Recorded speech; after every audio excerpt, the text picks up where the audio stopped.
नमस्कार मित्रांनो, तुम्हा सर्वांचं तुमच्याच यूट्यूब चॅनलवरती पुन्हा एकदा सहर्ष स्वागत। मित्रांनो, तुम्ही जर चॅनलवरती नवीन असाल तर नक्कीच चॅनलला सबस्क्राईब करा। माजी मंत्री छगन भुजबळ यांना यावेळी मंत्रिमंडळात स्थान देण्यात आलेले नाही।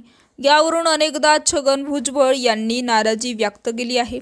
एकदाच नाही तर अजित पवार आणि सुनील तटकरे यांच्यावरही त्यांनी टीका करत नाराजी व्यक्त केली आहे।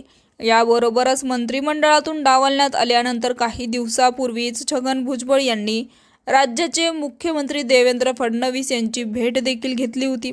दरम्यान माध्यमांनी धनंजय मुंडेंच्या राजीनाम्याबद्दल विचारत असताना कायम नैतिक आणि कायम अनैतिक हे सरकार ठरवेल अशी प्रतिक्रिया दिली होती।